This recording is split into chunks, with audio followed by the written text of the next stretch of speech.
Bakunzi bisamirizi umuvyeyi wacu Bikira Mariya, Radio Mariya Burundi, ijwi ry'Imana iwacu, ijwi ry'Imana iwanyu. Muragahorana inema y'umukama wacu Yezu Kristo, urukundo rw'Imana Data n'ingabirano ya mutima mweranda. Kaze dutegeye yompi kandi tuzirikana ijambo ry'Imana ryo kuri umunsi w'umukama wa gatanu w'Ipasika, umwaka wa liturujia A.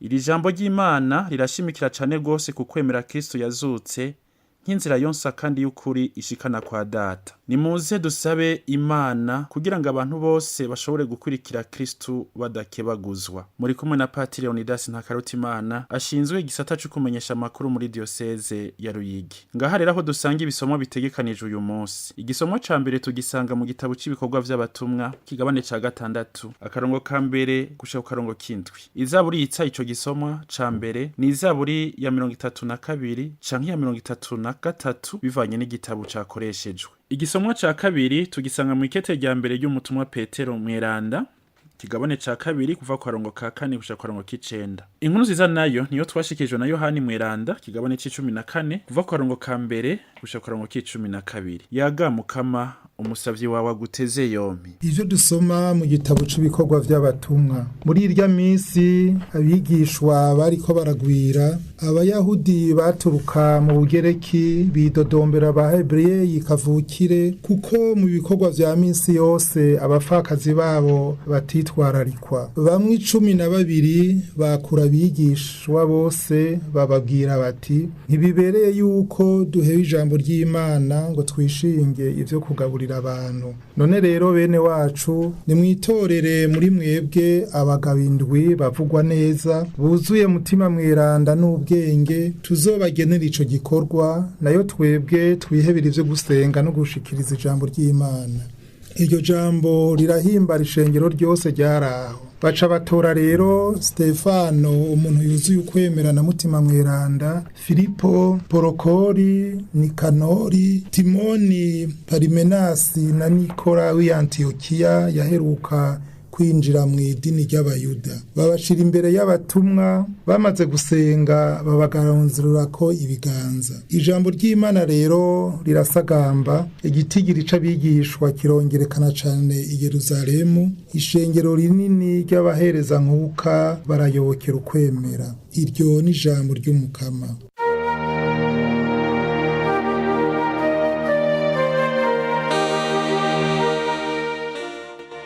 Tweho nta kindi twishimira atari izina ry'umukama Imana yacu. Tweho nta kindi twishimira atari izina ry'umukama Imana yacu.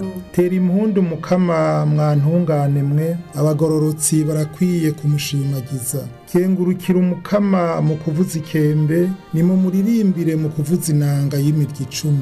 Tweho nta kindi twishimira atari izina ry'umukama Imana yacu. Nkako ijambo ry'umukama riragororotse, ibikorwa vyiwe vyose biri mu kuri. Akunda ubutungane n'ingingo, isi yuzuye ubuntu bw'umukama. Tweho nta kindi twishimira atari izina ry'umukama Imana yacu. Ehe ijisho ry'umukama rihora kubamwubaha, kuri abo bizigiye ubuntu bwiwe kugira ngo arokore ubuzima bwabo abakiza urupfu kandi ababesheho mu gihe c'amapfa. Tweho nta kindi twishimira atari izina ry'umukama Imana yacu.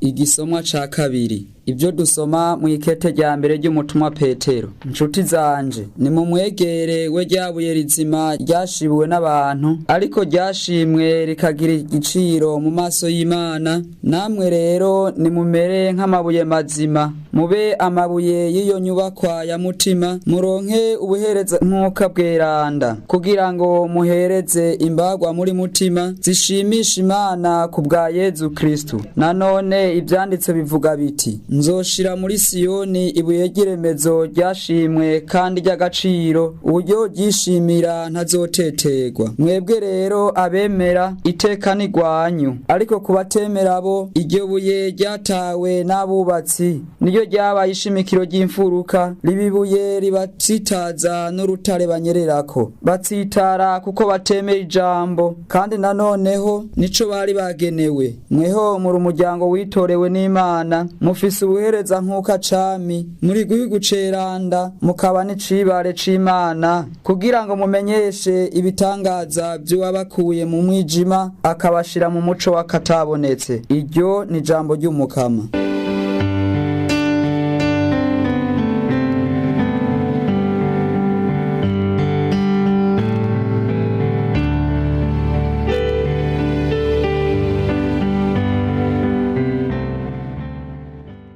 Ivyo dusoma mu nkuru nziza ya Yezu Kristo nk'uko yashikirijwe na Yohani Mweranda. Ntimusimbwe n'umutima, nimwemere Imana na jewe munyemere. Mu ngoro ya Data hari ibibanza vyinshi. Iyo bitaba vyo, mba ndababwiye ko ngiye kubategurira ikibanza. Ninamara kugenda nkabategurira ikibanza, nzoheza ngaruke ndabajane hafi yanje, kugira ngo aho ndi habe ariho muba namwe. Kandi aho nja murazi inzira irorayo. Toma amubwira ati, Mukama, ntituzi yuja, inzira irorayo twoyimenya dute? Yesu aramwishura ati, jewe ndi inzira, ukuri n'ubuzima, ntawuja kwa Data atanciyeko. Ko mwamenye, muzomenya na Data, ubu bwa none muramuzi, kandi mwaramubonye. Filipo aramubwira ati, Mukama, twereke Data bizoba bibaye. Yesu aramwishura ati, aho twabaniye nturamenyaga Filipo, umbonye ababonye Data. Ushobora kuvuga ute uti twereke Data? Mbega ntiwemera ko ndi muri Data, nawe Data akaba muri jewe? Amajambo ndababwira sindayavuga ndayitumye, ni Data aba muri jewe yigirira ibikorwa vyiwe. Nukuri nimunyemere, jewe ndi muri Data, nawe Data akaba muri jewe. Canke mutemeye ivyo mvuga, mupfume muvyemera kubw'ibi bikorwa nyene. Nukuri ndabibabwiye, uwunyemera azokora nawe nyene ibikorwa nkora, ndetse azokora n'ibiruta, kuko ngiye kwa Data. Iryo ni ijambo ry'Umukama.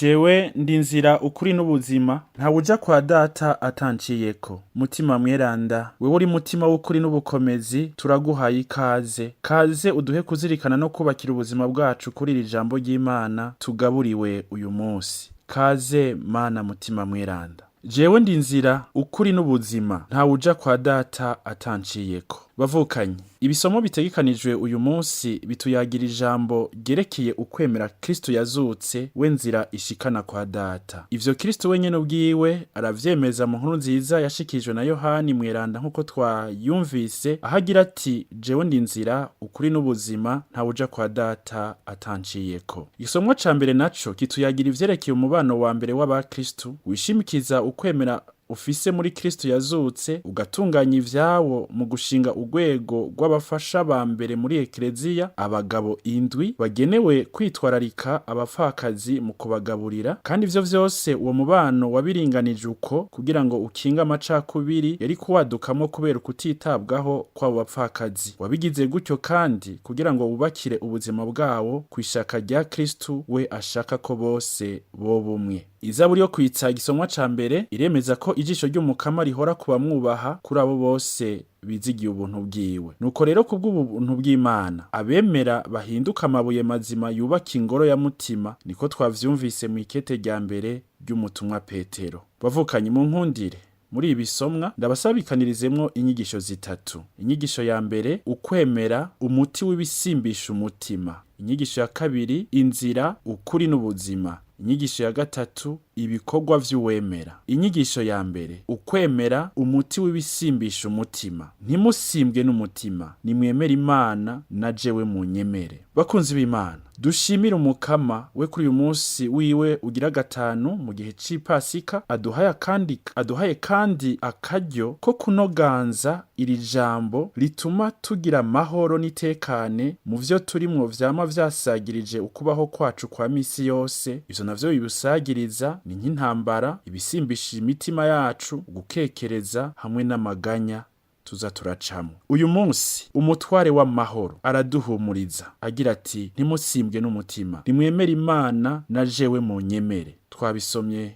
mu nkuru nziza nk'uko yashikijwe na Yohani ikigabane c'14 akarongo ka mbere. Yezu mu guhoza no mu guhumuriza abigishwa biwe nta kindi yashaka atari uguhoza umwe wese muri twebwe mu bihe bidasanzwe ariko aracamo. Uyu munsi rero Kristo aduhamagarira kugira ukwizigira. Arabwira umwe wese muri twebwe ati nyizigira. Nkako nyene turi twenyene nta kintu twoshobora atari ukwihenda, vyongeye no kwitanga kwacu ntaco kovamwo. Igihe rero bishitse nk'uko vyashikiye abigishwa ba Yezu, tukibaza ko atakigenda aho duherereye, duhamagariwe guhindukirira umukama, tukamuserurira ko tumwizigiye, tugatangaza cese tunyuzwe duti Yezu ndakwizigiye. Ntimusimbwe n'umutima. Kuri twebwe aba Kristo, eka mbere no kuri zina muntu wese, ijambo rya Yezu niryo kabanga k'ubuhigwe n'amahoro. Dutegerezwa rero kumwumvirizanya ubwira, tukumviriza ijambo ryiwe. Muvukanye, kumbure hariho mu buzima bwawe ibigusimbisha umutima muri uyu mwanya. Hari kumbure n'ibihe urimwo ariko udatahura.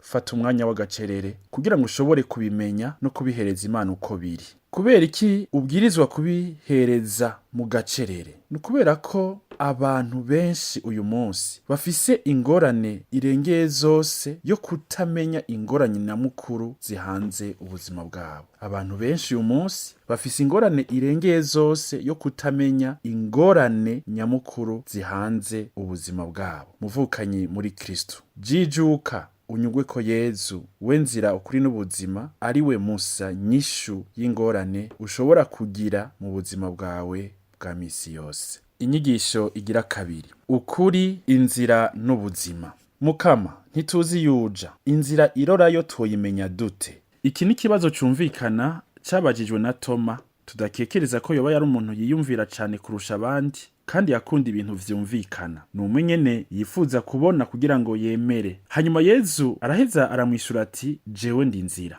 Yezu ntavuze ko ari ingazi buririrako, ariko avuze ko ari nzira. Yezu ashaka kudutahuza ko akaranga k'umwigishwa wiwe ko ari ukuba umuntu ashoboye gufata urugendo. Nico gituma yarungitse abigishwa biwe ababwira ati gende rero mugire abigishwa abantu bo mu makungu yose. Ivyo turavyisomera mu nkuru nziza nk'uko yashikirijwe na Matayo kigabane ca 28 akarongo k'19. Rero birakwiye kandi biratunganye ko twufata ukuboko Kristo aduhereza, nukuvuga dusangire urugendo nawe, dutambuke nkawe kandi dufashijwe nawe. Kandi Yezu arongera ko ari inzira, ukuri n'ubuzima. Kubwiwe ivyo bintu bitatu, inzira, ukuri n'ubuzima, biri mu ngendo imwe. Nkako ukuri ni ingendo umuntu yinjiramo. Yezu ati urangura ukuri aregera umuco. Ubuzima nabwo bugira insiguro igihe butahuwe nk'urugendo. Egome, kugira urugendo ruganisha ku kuri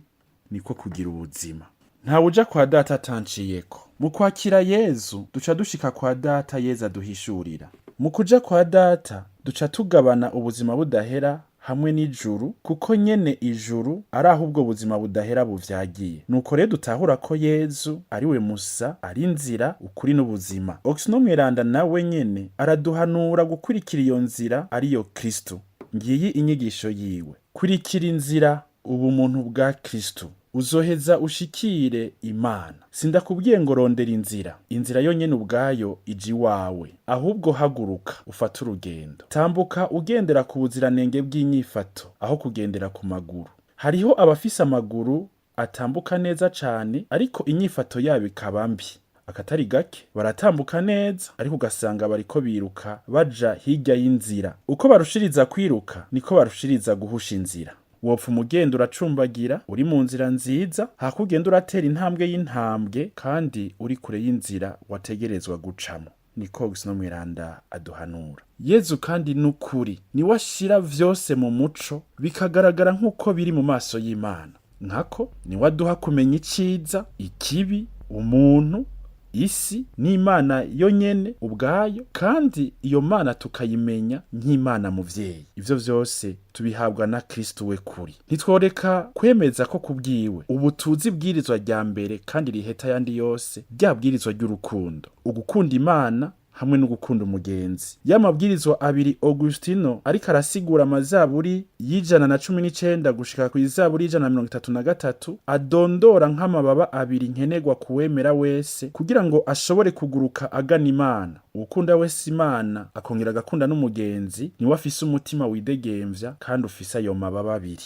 Yezu araduhishurira ukuri aciye kubo yatumye. Muvukanyi, uyu munsi Yezu aciye kuri Augustin Mweranda arakubaza iki kibazo: urashaka ko igisabisho cawe kiguruka kigashikira Imana? Uwo muvyeyi wa Eklezia wenyene ubwiwe agira akakwishura agira ati: nugihe amababa abiri, ukwisonzesha no gusangira ivyawe n'aboro. Ibaba rya mbere ni ukwisonzesha, irya kabiri ni ugusangira n'aboro. Ukwisonzesha kutumatura ku vy'isi, ugusabikanya n'aboro nako kukatuzanira amababa. Dutegerezwa rero kwitwararika kurangura ibikorwa vy'urukundo bigaragaza ko turi abemera bukuri. Inyigisho ya gatatu, ibikorwa vy'uwemera. Nukuri ndabibabwiye, uwunyemera azokora nawe nyene ibikorwa nkora, ndetse azokora n'ibiruta kuko ngiye kwa Data. Yohani kigabane ca 14 akarongo k'12. Yezu asozera atanga umuhango w'icese. Uwunyemera azokora nawe nyene ibikorwa nkora. Mu bwuzure bwa kera bwose ijambo igikorwa iyo rikoresheje ngo riserure ivyerekeye Imana ryama igihe cose ryibutsa igikorwa gihambaye Imana yakoze mu kubohora igihugu cayo. Ivyo bigasigura ko kuva ubu abigishwa ba Yezu basangiye n'Imana ico gikorwa co kubohora umuryango w'abantu iyo uva ukagera bawukure mu buja bw'ivyerekeye umubiri canke inyifato. Uwo muhango wa Kristo wategerezwa kutunyugwisha tukajijuka tukemera igihe cose ko uko kubohoka gushoboka. Kubwa Yosefu Ratzingere yabaye Papa Benedicto w'16, ubukuru bw'ibikorwa bufatanye cane gose n'umusaraba hamwe n'izuka. Nukubera ko Yezu yasubiye kwa se wiwe, ubu rero ashobora gukorera mu mutima w'uwemera wese. Abitwigisha muri aya majambo. Papa Benedicto w'16 agira ati: mu gihe yari akiri ngaha kw'isi, ibikorwa Yezu yakora vyari bifise aho bigarukira kuko yari umuntu, kandi umuntu nawe yamafise aho atarenga. Amaze kuja kwa se wiwe, izo mbibe ntiziba zikimutangira, ubu arazirenga agashika kure. Ibikorwa biruta ivyo Yezu yakoze twumva muri inkuru nziza abigishwa biwe bazokora ni ivyamwa vy'ubutumwa buranguka kw'isi yose yiva ikagera, uguhinduka kw'abapagani, ishingwa ry'umuryango wa Eklezia ushashe kw'isi yose. Ni Kristo yicaye iburyo bwa se avyikorera mu bubasha bukomeye cane gose buva kuri Mutima Mweranda. Vyanditse mu gitabo kigira kabiri citwa Yezu w'i Nazareti. Yezu yari yaragabishije abigishwa biwe agira ati: muzokora ibikorwa biruta ivyo nakoze. Akarorero k'ukuri ka bimwe mw'ivyo Yezu yavuze ko bazokora ntawo bikekereza ko ari kamwe kabamwe indwi tumvise mu isomwa ca mbere mu gace k'igitabo c'ibikorwa vy'abatumwa. Indwi ni igiharuro c'irema, mu gihe 12 naco ari igiharuro kimenyesha imiryango 12 y'Isirayeli. Aha duca dutahura ko harimo intumbero y'irema y'ukugira bishasha mu bantu bose iyo bava bakagera, atari mu banyisirayeli gusa. Abo bagabo indwi bagenewe kwitwararika kugaburira abapfakazi kugira ngo ntihabe ubusumbasumbane hagati y'aboro bari muri uwo mubano wari ukivuka. Mu vy'ukuri iyo hadutse amatati, umuti w'ukuri si ugutandukana. Yezu ashaka kutubona twunze ubumwe, niho asenga agira ati: nibabe bose umwe isi yemere. Bavukanye, mu gice cyo cyose Mutima Mweranda azokwama twongorera ibishasha ngombwa kugira ngo ubutumwa butandukanye hamwe n'ivyihutirwa muri Eklezia biranguke neza. Nivyo mbere tubayemwo wihweje ivyo imihari n'imigwi y'ubutumwa nk'amakorale hamwe n'umuryango w'abanaguwe muri Mutima Mweranda bariko barakora. Yezu ntaho yigeze avuga ivyerekeye iyo migwi itandukanye, ariko nimurabe ukuntu irangura igikorwa cyo kumenyesha inkuru nziza. Bavukanye, mu mibano iwanyu ubwo ntihageze ko mugira nk'umubano wa mbere w'abakristu mugahurira hamwe kugira ngo muganire, musenge, mongere mufate ingingo yerekeye intunganyo nshasha yotsimbataza ubumwe n'iterambere ryuzuye ry'imibano yanyu. Nawe muvukanye ukurikirana ibiganiro vy'isamirizi mu vyo wacu Bikira Mariya Radio Maria Burundi, ijwi ry'Imana iwacu, ijwi ry'Imana iwanyu. Ubwo weho ntihageze gufata umwanya w'agacerere n'igisabisho kugira ngo usubire utunganye ukundi gusha ivyerekeye ubuzima bwawe mu mpande zose zabwo. Iyo hadutse amatati, ubwo ntibigushikira kenshi ugasanga wihutiye kwigira kure umuvukanyi wawe aho kwiyumvira ico bakomereza ubucuti mwari musanganywe. Dusabe Mukama Yezu, igihe gukekereza n'amaganya bisagirije ubuzima bwacu, nutwigishe kugaruka iwawe kuko ari wewe musa uri inzira y'ukuri ishikana ku buhigwe n'amahoro. Dufashe kuzibukira inzira zitarizo iyi si twereka, duhitemo nyabuna kuyoborwa n'ijambo ryawe ryo muco n'ukuri. Imana mushobora vyose, rukundo rwuzuye ikigongwe, yo Data, Mwana na Mutima Mweranda, nibahezagire. Amen.